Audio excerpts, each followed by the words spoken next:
منصور دوانقی نے رات کا وقت تھا، امام جعفر صادق کے گھر کو آگ لگوا دی۔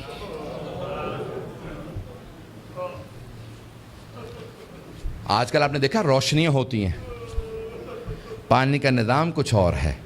پرانے زمانے میں گھر میں کنواں ہوتا تھا، پانی نکالا جاتا تھا، چراغ ہاتھ میں ہوتے تھے۔ رات کا وقت تھا، امام کے گھر میں آگ لگا دی۔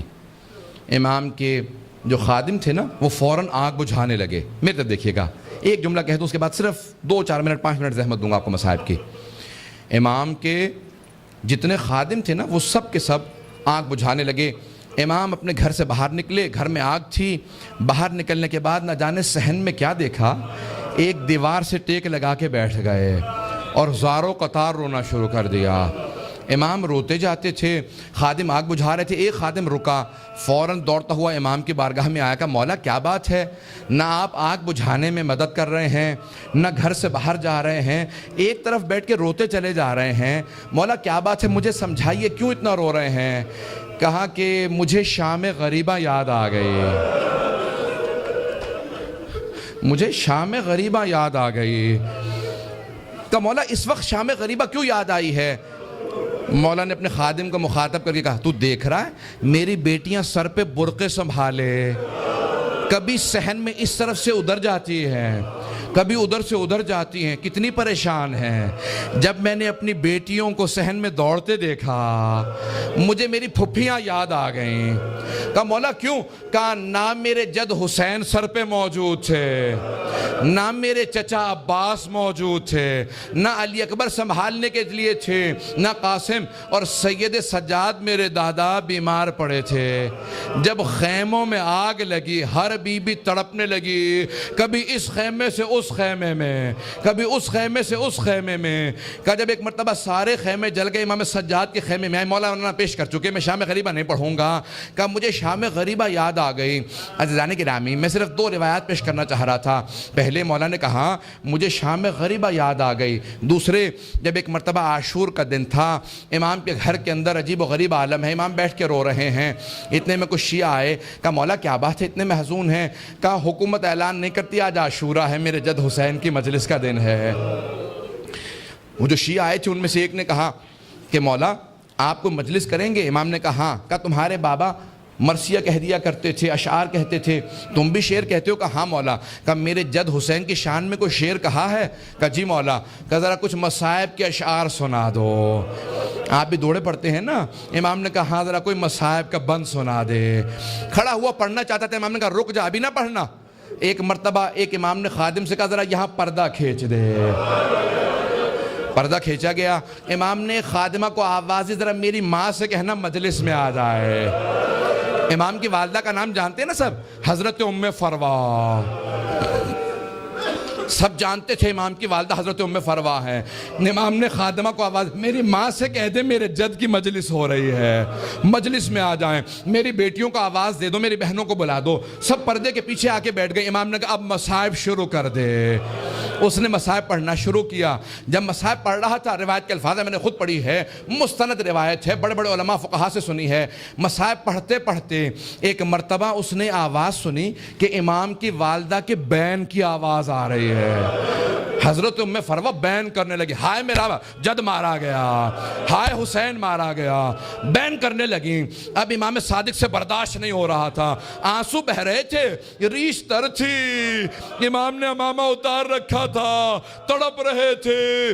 وہ جو مصائب پڑھ رہا تھا نا وہ امام کی والدہ کے خاندان سے تھا۔ اس نے مخاطب ہو کے کہا اے ام فروا اگر آپ زیادہ روئیں گی نا تو آپ کا بیٹا جعفر الصادق آپ کو دلاسا دینے آئے گا، آپ کو سینے سے لگائے گا، آپ کے آنسوؤں کو صاف کرے گا، آپ کی چادر کو سنبھال کے رکھے گا۔ لیکن اے ام فروا آپ کی پھپھیاں جب میدان کربلا میں رو رہی تھی، کبھی شمر تازیانے مارتا تھا، کبھی خولی تازیانے مارتا تھا، بس بھئی اجرکم اللہ میں تمام کر دیتا۔ ایک مرتبہ روایت کے الفاظ یہ ہیں، سارے مدینے والے امام صادق کے دروازے پہ جمع ہو گئے، نہ جانے کیا ہو گیا، اس بلند آواز سے سب رو رہے ہیں، سب دروازے پہ آ گئے۔ امام نے دروازے کی طرف اشارہ کیا، امام نے کہا الباب الباب، دروازہ بند کر دو، دروازہ بند کر دو۔ پوچھا مولا کیا بات ہے؟ کہا میرا چھوٹا سا بیٹا بے ہوش ہو گیا۔ کسی نے پوچھا یہ کون سا بیٹا؟ کہا موسیٰ کاظم۔ امام موسیٰ کاظم بھی برداشت نہیں کرتے تھے میری پھپھیوں کے مصائب اس طرح سے بیان کیے جائیں، رونے کے اوپر پابندی تھی۔ اجرکم اللہ، بس بھئی میں نے تمام کر دیا۔ ایک روایت کے چند جملے پیش کروں گا۔ آج کس کو پرسہ دیں گے؟ آپ نے امام صادق کی مجلس رکھی ہے نا، دو اماموں کو پرسہ دیں گے، ایک 12ویں امام علیہ السلام کو پرسہ دیں گے اور ایک اس امام کو پرسہ دیں گے جس کا جنازہ پل بغداد پہ پڑا رہا۔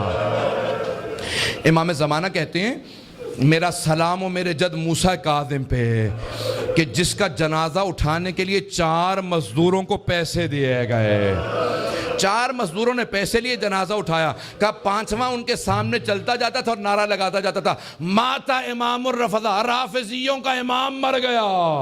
کہا جب پل بغداد میں دھوپ میں لاشا پڑا تھا امام رضا پہنچے، کہا ہٹ جاؤ میرے غریب بابا کے لاشے پہ، میں مدینے سے آیا ہوں۔ آج ذرا مل کے کہیں گے اے مولا آپ کو پرسہ دینے آئے، کس کا؟ صادق آل محمد آپ کے بابا کا۔ پیش کروں آخری جملے سن لیجئے بس بھئی۔ منصور دوانقی ملعون نے امام کو زہر بھیجوایا۔ کیسے دلوایا؟ جب ایک مرتبہ سادات حسنی کو گرفتار کرنے لگے، 60 سے زیادہ ایک مرتبہ سادات کو گرفتار کیا، امام کے کان میں آواز پڑی، محلہ بنی ہاشم اکٹھے تھا نا، سارے بنی ہاشم اکٹھے رہتے تھے، امام کے کانوں میں آواز گئی، کہا ارے ان سادات حسنی پہ اتنے پہلے ظلم ہو چکے ہیں، دوبارہ انہیں قید کیوں کیا جا رہا ہے؟ امام اپنے گھر سے باہر نکلے، سر پہ امامہ نہیں تھا، پاؤں میں نالین نہیں تھے، بڑی تیزی سے آگے بڑھتے ہوئے امام نے روکنا شروع کیا، کہا رک جاؤ۔ سب کے ہاتھوں میں زنجیریں تھی، پاؤں میں بیڑیاں، بنی عباس کی فوج تھی، سب کو دستگیر کر کے گرفتار کر کے لے جا رہی تھی۔ امام نے کہا رک جاؤ، امام حسن مجتبیٰ کی نسل پہ بڑے ظلم ہوئے ہیں۔ ایک مرتبہ کسی ملعون نے ایک تازیانہ اٹھایا، تازیانہ اٹھانا تھا، امام کی پشت پہ تازیانہ مارا، امام کا کرتا چاک کیا اور دوبارہ 2-3 تازیانے مارے، امام زمین پہ آئے۔ اس وقت امام بزرگ تھے، بس میں اس سے زیادہ نہیں پڑھ سکتا۔ امام نے پلٹ کے ایک مرتبہ ایک جملہ کہا کہ ہم نہیں چاہتے ہمارے جد کے حرم میں خون بہایا جائے، اس لیے ہم اپنے شیعوں کو جنگ کی اجازت نہیں دیتے، تم اس بات کا ناجائز فائدہ اٹھاتے ہو۔ ایک مرتبہ کسی نے کسی تازیانے کے اندر زہر ملایا، بس امام کا جو زخم تھا اسی زخم کے اوپر تازیانہ لگا، امام نے آواز دی مجھے میرے گھر واپس لے جاؤ۔ ایک مرتبہ سارے بیٹوں نے اٹھایا، امام کو گھر لے گئے۔ اب میرے طرف دیکھیے گا، میں آخری جملہ پیش کر رہا ہوں، میں نے مصائب تمام کر دیا۔ مولا آپ کے بیٹے آپ کو اٹھا کے گھر لے آئے، ایک بیٹا بار بار رخسار پہ رخسار کو رکھتا تھا، بار بار کہتا تھا میرے بابا کو پانی پلا دو ذرا، مولا کربلا میں آ کے دیکھے۔ ایک 72 کے لاشیں اٹھا کے لانے والا بھوکا پیاسا ذوالجناح کی پشت سے زمین پہ آ رہا ہے۔ الا لعنت اللہ علی القوم الظالمین وسیعلم الذین ظلموا ای منقلب ینقلبون۔ بس وقت نہیں تھا کہ میں تفصیل سے پیش کرتا، ہاتھوں کو بلند کریں گے، 2 جملے دعا کے پیش کروں گا۔ پروردگارا، واسطہ امام جعفر الصادق کے اس تابوت کا بڑی تعظیم سے اٹھایا گیا، ہزاروں کا مجمع تھا، سب کاندھا دینا چاہتے تھے، ہاتھوں پہ تابوت چل رہا تھا کہ ایک مرتبہ جنت البقیع تک پہنچا۔ امام موسیٰ کاظم علیہ السلام نے بڑی تعظیم سے شان و شوکت سے کہا ہٹ جاؤ، میرے دادا کے پہلو میں میرے بابا کی قبر کو تیار کرنا۔ بڑی تعظیم سے قبر مطہر میں اتارا گیا۔ میرا دل کہتا ہے کہ امام صادق بہت رو کے کہتے ہوں گے اے میرے بیٹے موسیٰ کاظم، آج بڑی تعظیم سے مجھے تو دفنا دیا، لیکن میری نگاہوں میں آج بھی میرے جد حسین کا لاشا ہے کہ میرے دادا سید سجاد لاشے کے ٹکڑوں کو کیسے جمع کر رہے تھے۔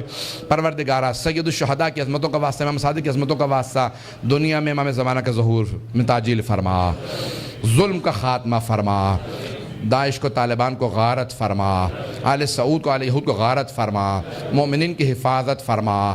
ربنا تقبل منا انک انت السمیع العلیم بحق محمد وآلہ الطیبین الطاہرین المعصومین۔